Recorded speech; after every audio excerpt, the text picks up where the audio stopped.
करें सुनवाएंगे। आज के इस नियुक्ति पत्र वितरण कार्यक्रम में लखनऊ में आयोजित इस समारोह में मेरे साथ यहां पर उपस्थित प्रदेश सरकार में मंत्रिमंडल के मेरे सहयोगी, प्रदेश के पंचायती राज एवं अल्पसंख्यक कल्याण विभाग के मंत्री श्री ओम प्रकाश राजभर जी, समाज कल्याण विभाग के मंत्री श्री असीम अरुण जी, राज्य मंत्री समाज कल्याण श्री संजीव गौड़ जी, प्रदेश के मुख्य सचिव श्री मनोज कुमार सिंह जी, कृषि उत्पादन आयुक्त श्रीमती मोनिका गर्ग जी, अपर मुख्य सचिव पंचायती राज श्री नरेंद्र भूषण जी,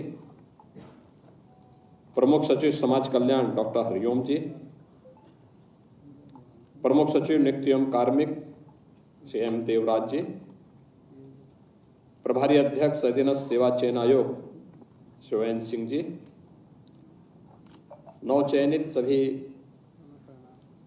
ग्राम पंचायत अधिकारीगण, ग्राम्य विकास अधिकारीगण, समाज कल्याण और क्षेत्रीय पर्यवेक्षक, समाज कल्याण के लिए चयनित सभी अभ्यर्थीगण,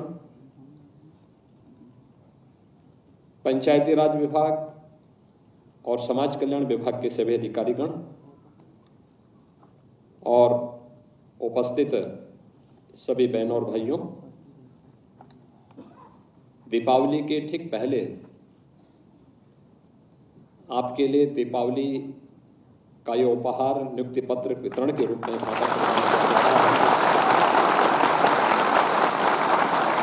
मैं इस अवसर पर आप सभी को, आपके परिजनों को, अभिभावकों को, आपके मित्रों को, सभी शुभचिंतकों को मैं इसकी हृदय से बधाई देता हूं।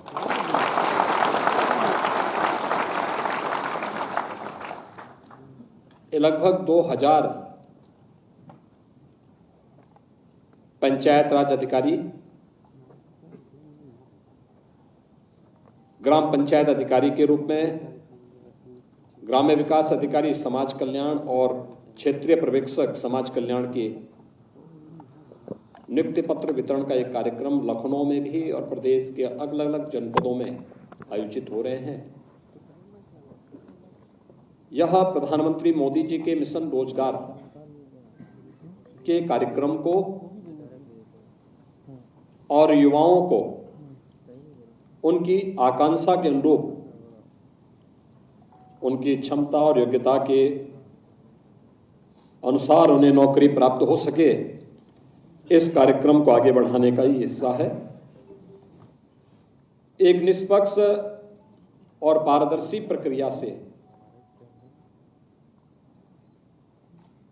नियुक्ति पत्र वितरण के इस कार्यक्रम को यहां पर आयोजित करने तक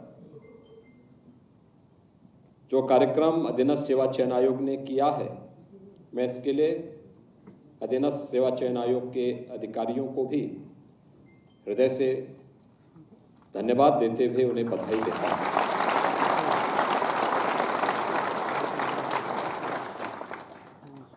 मुझे ये बताते हुए प्रसन्नता है कि पिछले 7.5 वर्ष के अंदर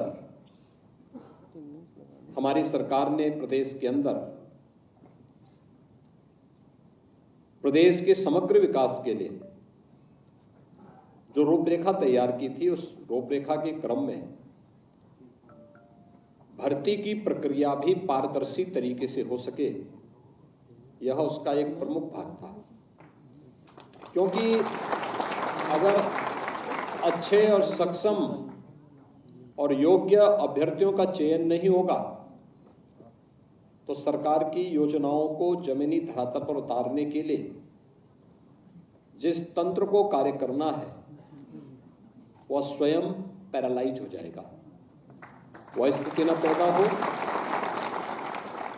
इसके लिए हम लोगों ने 2017 में ही इस बात को तय किया था कि जितने भी भर्ती आयोग या बोर्ड हैं वे पूरी निष्पक्षता के साथ पारदर्शी तरीके से आरक्षण के नियमों का पालन करते हुए भर्ती की प्रक्रिया को संपन्न करें। और मुझे प्रसन्नता है कि पिछले 7.5 वर्ष के अंदर हमारी सरकार लगभग 7 लाख भर्ती की प्रक्रिया को पूरी करने की दिशा में अग्रसर हो चुकी है। सरकारी सेवाओं में तो भर्ती हम लोगों ने अब तक संपन्न की है। इसी प्रकार से प्रदेश के अंदर सुरक्षा का एक बेहतर माहौल देने के कारण लाखों नौजवानों के लिए निजी क्षेत्र में भी नौकरी की संभावनाओं को आगे बढ़ाया गया। आज आप देख रहे होंगे यही राज्य है जहां पर पहले कोई आता नहीं था, रोज यहां पे निवेश करने के लिए नहीं आता था। आज बड़ा बड़ा निवेश यहां पे हो रहा है। लाखों करोड़ रुपए के निवेश के प्रस्ताव जमीनी तल पर उतारे जा चुके हैं। लाखों करोड़ के वर्तमान में सरकार के पास विचाराधीन है और उस प्रक्रिया को भी हम बहुत शीघ्र संपन्न करने जा रहे हैं। प्रदेश का जो युवा पहले नौकरी और रोजगार के लिए देश के और दुनिया के अलग अलग क्षेत्रों में भटकता था, आज उसको अपने ही प्रदेश में, अपने क्षेत्र में, अपने ही जनपद में नौकरी मिल रही है। तो अपने घर के कार्यों के साथ साथ वह अपनी सर्विस भी कर रहा है, लेकिन साथ साथ परिवार का देखभाल भी अच्छे ढंग से कर पा रहा है। मैं यहां पर देख रहा था भी जिन ग्राम पंचायत अधिकारियों का या पंचायती राज विभाग से जुड़े हुए जिन अभ्यर्थियों का चयन हुआ है, उनको नियुक्ति पत्र भी लगभग कमोबेश उन्हीं जनपदों में प्राप्त हो गया है जिन जनपदों के वे निवासी हैं। और ये उनके कार्य की क्षमता को आगे बढ़ाएगा, उन्हें वहां पर कार्य का जो अच्छा हो सकता है उस प्रकार का परिणाम देने के लिए उन्हें तैयार भी करेगा। और यह स्थिति हम लोगों ने निजी निवेश के माध्यम से प्रदेश के युवाओं के लिए किया।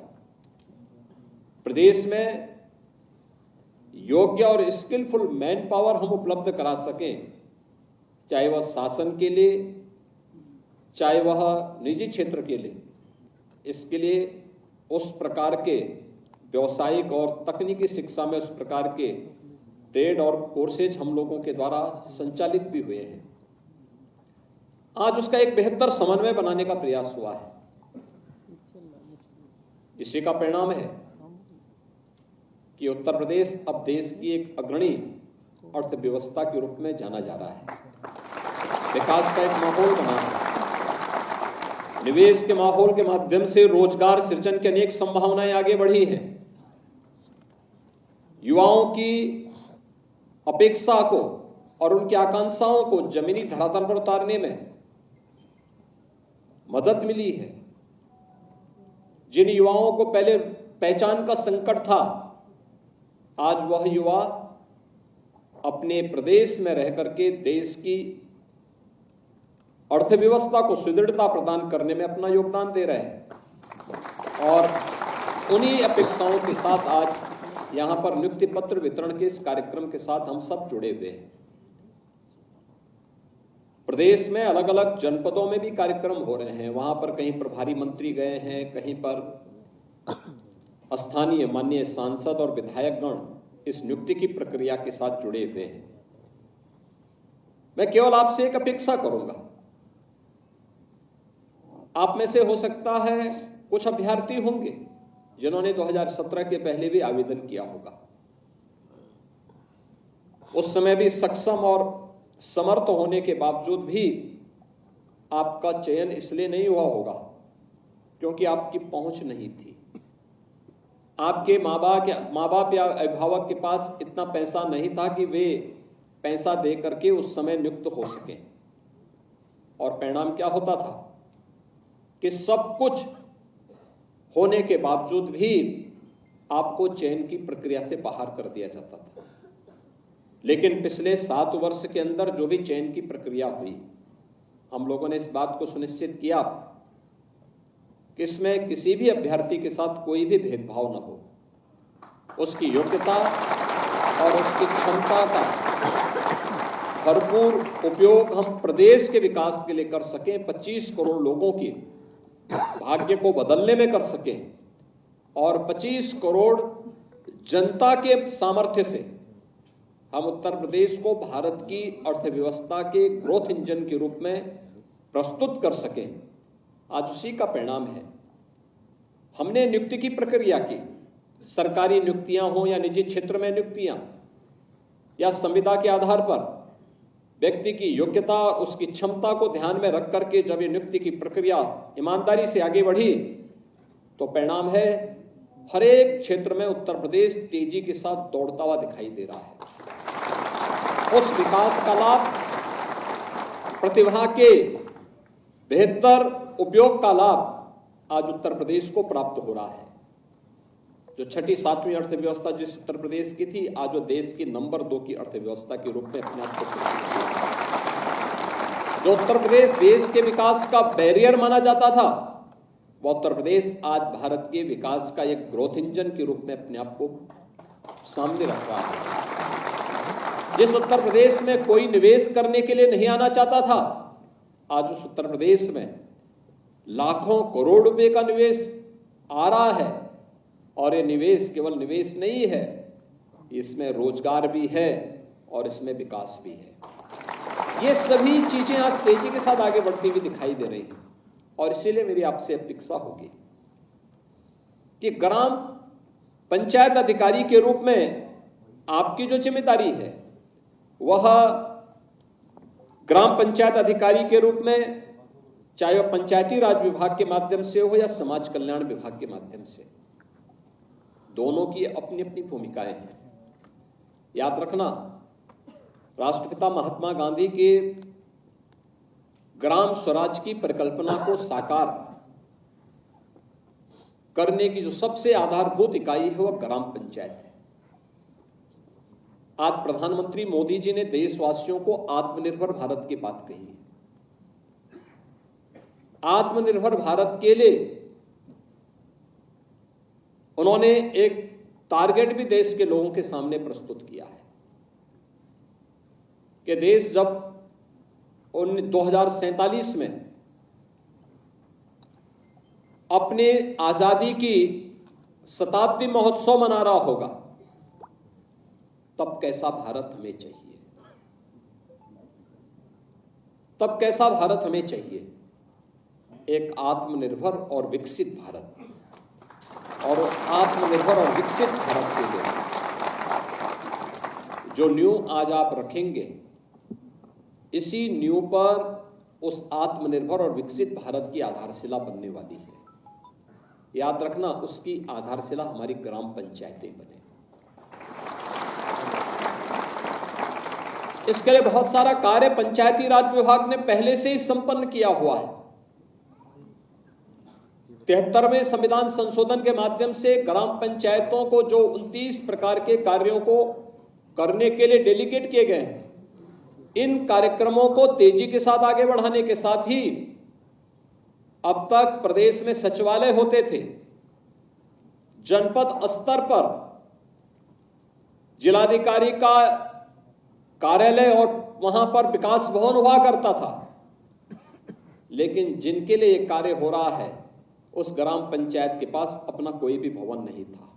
ग्राम प्रधान जैसे तैसे अपने घर से कार्य करता था और यही परिणाम होता था कि बहुत बार तो ग्राम प्रधान ऐसे भी करते थे कि कार्य योजना बनती नहीं थी तो काम भी नहीं हो पाता था और अंतिम वर्ष में दौड़ धूप करके किसी प्रकार से उसने कुछ योजना बना ली, इंप्लीमेंट हो गई तो हो गई, नहीं हो गई तो फिर पैसा लैप्स होता था या जैसे तैसे कोई निकाल लेता था। लेकिन अब ऐसा नहीं होने वाला है। अब उत्तर प्रदेश की 57,000 से अधिक ग्राम पंचायतों में सब जगह ग्राम सचिवालय लगभग बन चुके हैं और इनमें ऑप्टिकल फाइबर का कनेक्शन या फिर इंटरनेट का कनेक्शन या वाईफाई की सुविधा वहां पर उपलब्ध कराई जा चुकी है। एक एक वहां पर ग्राम पंचायत सहायक के रूप में कंप्यूटर ऑपरेटर भी नियुक्त किया जा चुका है। अब हमें अपने आप को साबित करना होगा। गांव से जुड़ी हुई समस्याओं का समाधान गांव के अंदर ही गांव के लोगों को प्राप्त हो। आय प्रमाण पत्र हो, निवास प्रमाण पत्र हो, या फिर जाति प्रमाण पत्र हो, ये सभी सुविधाएं ऑनलाइन वहां पर उसे प्राप्त हो। इसके लिए एक तो ग्राम पंचायत को तैयार करना है। ग्राम पंचायत की कार्य योजना को, साल भर की कार्य योजना को ग्राम पंचायत प्रधान और ग्राम से जुड़े हुए जो अन्य लोग हैं उनके साथ बैठ करके तैयार करना। और फिर ये भी देखना कि केवल हम सरकार पे ही निर्भर रह करके सरकार के धन के केंद्रीय और राज्य वित्त के धनराशि से ही हम विकास के कार्यों को आगे बढ़ा सकें, ऐसा नहीं। हमारे अपने स्वयं के रिसोर्सेस क्या हैं, कैसे हम अपने गांव को भी आत्मनिर्भर बना सकते हैं, आत्मनिर्भरता के इस लक्ष्य को प्राप्त करने के लिए क्या प्रयास हमारे स्तर पर हो सकते हैं। और मुझे लगता है कि हर ग्राम पंचायत में आत्मनिर्भर होने की संभावना छुपी हुई है। हर ग्राम पंचायत के पास कुछ सरप्लस लैंड होगी, गांव में कहीं बाजार लगते होंगे, ग्रामीण हाट के रूप में आप उसको विकसित कर सकते हैं।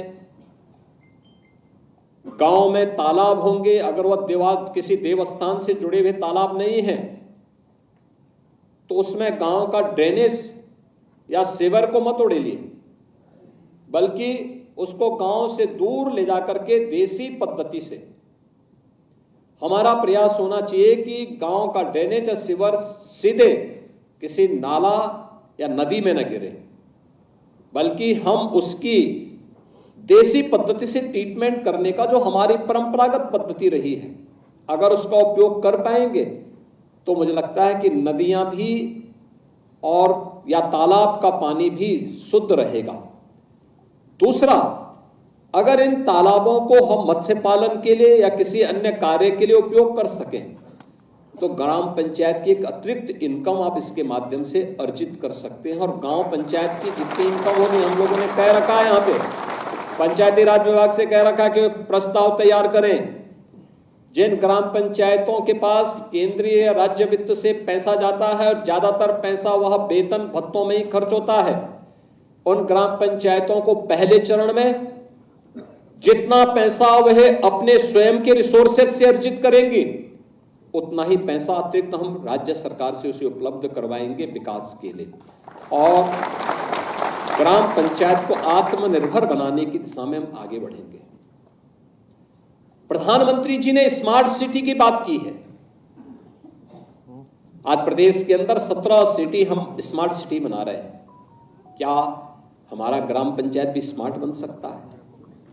एक प्रतिस्पर्धा होनी चाहिए आप पे, और उसके लिए बहुत अच्छा काम हो सकता है। एक ग्राम पंचायत में साफ सफाई की बेहतर व्यवस्था हो, कूड़ा निस्तारण की प्रॉपर व्यवस्था हो, जन सहभागिता हो इन कार्यों में, गांव की नाली साफ सुथरी हो, कहीं बदबू न हो, गांव में कहीं भी गंदगी न हो, गांव में स्ट्रीट लाइट जलाने की व्यवस्था हो, और उसको हम पावर कारपोरेशन के साथ बातचीत करके महत्वपूर्ण स्थानों पर अगर स्ट्रीट लाइट और सीसीटीवी कैमरा हम दे सकें, सुरक्षा का भी वातावरण होगा, लेकिन साथ साथ गांव में लाइट भी रात्रि के समय जलेगी।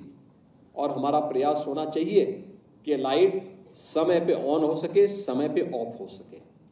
या तो हम सेंसर लगाएं, सेंसर नहीं लगा सकते हैं तो ग्राम पंचायत के किसी एक कर्मचारी की ड्यूटी लगा दें कि भाई देखो, सूर्य अस्त के बाद ऑन होना चाहिए, जब थोड़ी बहुत अंधेरा होने लग जाए और सूर्य उदय के पहले जैसे उजाला होता है ये लाइट बंद हो जानी चाहिए, क्योंकि ये अनावश्यक वेस्ट न हो। इसके लिए अगर हम ये कर दें, पब्लिक एड्रेस सिस्टम लगा सकते हैं गांव में, ज्यादा भी नहीं लगेगा, बहुत स्लो, उस पर कोई मैसेज करना हो, कोई भजन बजाना हो, कोई अन्य गांव के अंदर कोई ऐसे अच्छे कार्यक्रम को आगे बढ़ाना हो, एक माहौल, एक कम्युनिटी सिस्टम को गांव में विकसित करना, आम जन की सहभागिता को आगे बढ़ाना, अगर ये सभी कार्य एक साथ मिलकर के आप ग्राम पंचायत में आगे बढ़ा सकेंगे तो गांव अपने आप ही स्मार्ट बनने की ओर अग्रसर होगा, आत्मनिर्भर भी होगा, स्मार्ट भी होगा। और जब इस संबंध में पंचायती राज विभाग का प्रदेश या केंद्र सरकार के स्तर पर कोई कंपटीशन होगा तो उसमें भी उत्तर प्रदेश की ग्राम पंचायतें अग्रणी भूमिका के साथ दिखनी चाहिए। कुछ अच्छे पुरस्कार हमारी ग्राम पंचायतों को भी प्राप्त हों। याद रखना, पहले ग्राम पंचायतों के पास जितना भी गांव का कूड़ा होता था उसको एक जगह निस्तारण करने के लिए खाद का गड्ढा ग्राम पंचायत के पास होता था। खाद के गड्ढे कहां चले गए, फिर से ढूंढने की आवश्यकता है, फिर से खाद के गड्ढे बनाने की आवश्यकता है।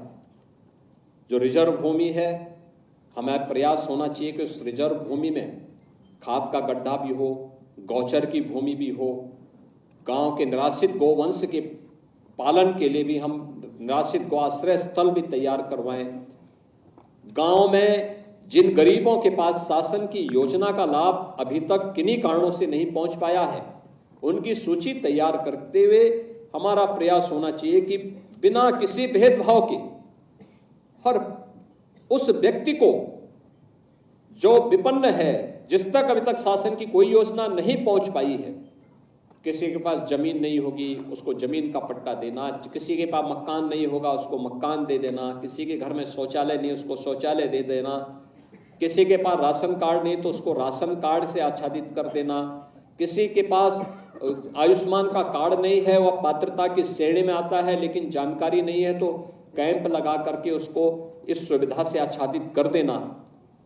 ये सभी कार्यों में अगर आपका योगदान वहां पर रहेगा तो लोगों का विश्वास सिस्टम के साथ जुड़ेगा, आपके साथ भी जुड़ेगा। और याद रखना, एक गरीब की दुआ बहुत लगती है, वही आशीर्वाद होता है। उसका आशीर्वाद भी लगता है, और अगर आप उसका शोषण कर रहे हैं या कोई व्यक्ति उसका शोषण कर रहा है तो उसकी बद्दुआ भी लगती है, बहुत खतरनाक तरीके से लगती है। इसलिए जीवन लोगों के दुआ को लेने के लिए है, आशीर्वाद लेने के लिए है, या जीवन यशस्वी बनने के लिए है, यह बदनामी लेने के लिए नहीं है। इस बात को नोट करना। और बदनामी भरा जीवन व्यक्ति के लिए नरकीय होता है, वही नरक है। और व्यक्ति अगर अपने कार्यों से यश प्राप्त कर रहा है, यही वरदान है उसके लिए, और यही उसके लिए सौभाग्य का क्षण होता है। इसलिए याद करना कि सरकार आपको सुविधाएं दे सकती है, सरकार आपको सुविधाएं दे रही है, सरकार आपको हर प्रकार का संरक्षण देगी, लेकिन आम जनता के प्रति अपनी जवाबदेही को हमें जमीनी धरातल पर उतार करके दिखाना है कि हमारी ग्राम पंचायतें ऐसी होनी चाहिए जो एक रोल मॉडल के रूप में हम प्रस्तुत कर सके, मॉडल बन सके अन्य लोगों के सामने, स्वच्छता के लिए, आत्मनिर्भरता के लिए, स्मार्ट ग्राम पंचायत बनाने की दिशा में कैसे हमारे प्रयास हो सकते हैं इन सभी को। और ग्राम सचिवालय के पास ही अतिरिक्त इनकम के लिए और भी आपके पास माध्यम बन सकते हैं, जैसे वहां पे एक कम्युनिटी सेंटर बन सकता है, पे गांव के सार्वजनिक कार्यक्रम हो रहे हैं, शादी ब्याह का है, कोई अन्य बड़े कार्यक्रम है, यूजर चार्ज के आधार पर आप गांव के लोगों को सुविधा भी दीजिए, साथ साथ गांव के पास एक भवन भी होगा, गांव का वहां पे सार्वजनिक शौचालय भी गांव का बनाया गया है, उसकी साफ सफाई की व्यवस्था निरंतर होती रहे, ये भी देखना। गांव में फेयर प्राइस शॉप होगी, कोटे की दुकान होगी, यह फेयर प्राइस शॉप उसी ग्राम सचिवालय के पास एक मॉडल शॉप के रूप में बन रही है, ज्यादातर ग्राम पंचायतें वहीं पे बना रही है। उसको हम लोगों ने छूट दी है कि केवल अब सरकारी राशन ही नहीं वितरित होना है, अन्य सामान भी आप इसके माध्यम से वितरित करिए, और उसका एक किराया जो खास तौर पर दुकान होगी उसका एक किराया ग्राम पंचायत में जमा करेगा। वह भी एक अतिरिक्त इनकम का माध्यम ग्राम पंचायत का बन सकता है। करने के लिए पहल चाहिए, प्रयास चाहिए। आप अपने स्वयं के लिए कर सकते हैं, लेकिन जब सरकार की बात आती तो ये लोग मान लेते हैं कि साहब ये तो सरकारी है। अरे सरकार के पास पैसा नहीं आना चाहिए क्या? और सरकार के पास पैसा नहीं आएगा तो फिर ये 12-14 लाख कर्मचारियों का वेतन, इनका पेंशन, इनका भत्ता, विकास के बड़े बड़े कार्य कहां से होंगे? इसलिए एक एक पाई का हिसाब, सरकार का पैसा है तो सरकार के खाते में जाना चाहिए, ग्राम पंचायत के खाते में जाना चाहिए, नगर पंचायत के खाते में वो पैसा जाना चाहिए, और इस पैसे का फिर बेहतर उपयोग विकास के लिए किया जाए तो गांव आपका चमकता हुआ दिखाई देगा। आत्मनिर्भर ग्राम, विकसित ग्राम, आदर्श ग्राम, ये सभी नाम लिख करके आप भी बोल सकते हैं कि साहब हमारा ग्राम पंचायत भी है, हमने भी ये काम करके दिखाया है। उस दिशा में एक बेहतर प्रयास आपको एक नई पहचान दिलाएगा। ऐसे समाज कल्याण विभाग से जुड़े हुए ग्राम विकास अधिकारी हैं और इनके पर्यवेक्षक भी आज यहां पर नियुक्ति पत्र प्राप्त कर रहे हैं, पूरे प्रदेश भर में नियुक्ति पत्र प्राप्त कर रहे हैं। याद करिए, समाज कल्याण विभाग बहुत बड़ी जिम्मेदारी है। 21 लाख छात्रों को तो केवल स्कॉलरशिप विभाग दे रहा है। ग्राम पंचायत के अंदर अनुसूचित जाति की बेटी की शादी का हो या सामूहिक विवाह का कार्यक्रम, पेंशन की योजना हो या तमाम प्रकार की वे वेलफेयर की स्कीम जो अनुसूचित जाति और जनजाति से जुड़े हुए नौजवानों को एक नई दिशा देती है, ये सभी कार्यक्रम मजबूती के साथ आगे बढ़ते हुए दिखने चाहिए। और आज मुझे अच्छा लगा, मैं यहां पे देख रहा था जब नियुक्ति पत्र वितरित कर रहा था, लखीमपुर खीरी का भी एक जनजाति समुदाय का एक नौजवान यहां नियुक्ति पत्र प्राप्त किया है। वो लखीमपुर खीरी का है, थारू समुदाय से। और मैंने पूछा उससे, मैंने कहा भी लखीमपुर खीरी से? उसने कहा हाँ लखीमपुर खीरी से। यानी आप अनुमान करिए कि पहले लोग ये मान के छोड़ देते थे कि साहब ये लोग नौकरी कहां कर पाएंगे। आज आप देखो, सुदूर नेपाल बॉर्डर से लखीमपुर खीरी से वो नौजवान भी यहां नियुक्ति पत्र प्राप्त किया है। अभी मैं यहां देख रहा हूं, इतनी बेटियां आज यहां पे नियुक्ति पत्र प्राप्त कर रहे हैं। एक बार थोड़ा खड़ा हो जाए, कितनी बेटियां, थोड़ा खड़े हो जाए, सभी बालिकाएं खड़े हो जाए, थोड़ा देखे तो इतनी बड़ी संख्या में, यानी इतनी भारी संख्या में केवल महिलाएं हैं। इधर भी जहां देखो सब वे हैं जो नियुक्ति पत्र प्राप्त कर रही हैं। बैठिए, आप बैठ जाएं। यानी आप सोचिए कि इनको भी नियुक्ति पत्र प्राप्त हो रहा है और पूरे प्रदेश में प्राप्त हो रहा है। यानी इस सभागार में तो आधी संख्या केवल बालिकाओं की है जो नियुक्ति पत्र प्राप्त कर रहे हैं। तो स्वाभाविक रूप से यह महिला सशक्तिकरण की दिशा में एक महत्वपूर्ण कदम है। समाज का हर तबके का व्यक्ति बिना भेदभाव के नियुक्ति की प्रक्रिया के साथ जुड़ करके एक आत्मनिर्भर भारत की दिशा में प्रधानमंत्री जी के विकसित भारत की परिकल्पना को साकार करने के लिए अपनी जो भरपूर ऊर्जा है उसको लगाने को तैयार है। और मुझे पूरा विश्वास है कि जितनी निष्पक्षता पारदर्शिता के साथ ये कार्यक्रम आज पूरी विज्ञापन से लेकर के और नियुक्ति पत्र वितरण तक संपन्न हो रहा है, आपका पूरा जीवन, पूरे जीवन का कार्यकाल इसी प्रकार से, इसी निष्पक्षता के साथ, इसी पारदर्शी तरीके से आगे बढ़ते हुए जाएगा तो उत्तर प्रदेश भारत की नंबर 1 की अर्थव्यवस्था बनेगा। भारत 2047 में भारत एक विकसित भारत बनेगा, आत्मनिर्भर भारत बनेगा, और इसके लिए हम सबको प्राणपण से जुटना होगा। मैं आज के इस अवसर पर एक बार फिर से आपके अभिभावकों के लिए, आपके माता पिता के लिए दीपावली का इससे अच्छा उपहार दूसरा नहीं हो सकता कि उन्हें जिस मंशा के साथ एक सामान्य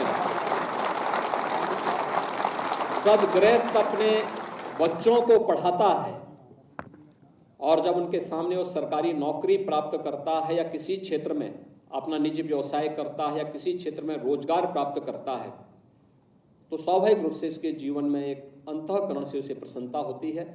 और यह क्षण आज दीपावली के ठीक पहले आपके द्वारा दिया जा रहा है। मैं अपेक्षा करूंगा कि आप लोग इसी ईमानदारी के साथ, निष्पक्षता के साथ अपने कार्यों का संपादन करेंगे। आप सबके प्रति मेरी मंगलमय शुभकामनाएं। धन्यवाद। जय हिंद। बहुत बहुत धन्यवाद माननीय, आपका बहुमूल्य मार्गदर्शन हमें एक कर्मयोगी की तरह अपने दायित्वों का